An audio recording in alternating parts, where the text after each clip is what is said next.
সত্যি বলতে কি, কথা বলার মতো মানসিক অবস্থাতে আজকে নেই। তারপরেও মুখ্যমন্ত্রী মমতা বন্দ্যোপাধ্যায়কে আজকে ধন্যবাদ জানাতে খুব ইচ্ছে করছে। না, হেয়ালি করে নয়, প্রকৃত অর্থেই একদম মন থেকে তাকে ধন্যবাদ জানাতে ইচ্ছে করছে। তার কারণ আজকে উনি যেভাবে নিজের মুখোশটা নিজেই খুলে রাখলেন, এটা হয়তো আমরাও কল্পনা করিনি। আমরা জানতাম তার মুখোশ খুলবে, কিন্তু আজকে তিনি যেভাবে নিজের মুখোশ নিজে খুললেন, নিজের প্রকৃত রূপ এই মানুষের সামনে তুলে ধরলেন, তার জন্য সত্যি সত্যি আজকে মুখ্যমন্ত্রী মমতা বন্দ্যোপাধ্যায়কে আন্তরিকভাবে ধন্যবাদ জানাচ্ছি। এর পরেও যদি সাধারণ মানুষ আপনাকে চিনতে না পারে, তাহলে তার দায় আপনার নয় মাননীয়া, তার দায় এই সাধারণ মানুষের। আপনি সাংবাদিক সম্মেলন করে যেখানে আপনি পরিষ্কারভাবে বলছেন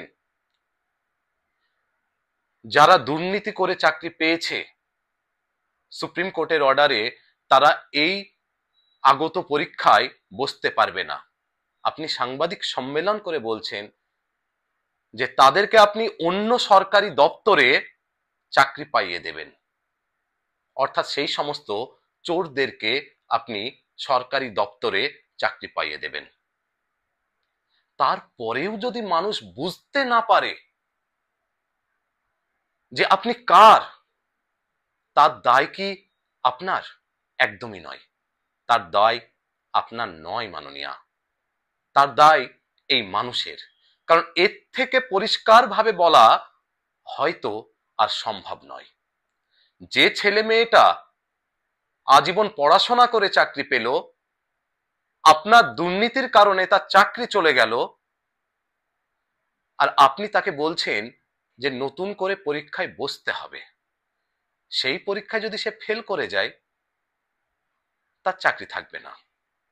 তার পরিবার পরিজন কোথায় যাবে তার উত্তর আপনার কাছে নেই। কিন্তু যে দুর্নীতি করে চাকরি পেল, তার চাকরির নিশ্চয়তাটা আপনার কাছে আছে, আপনি নিজেই বলছেন। তাহলে আপনি কার?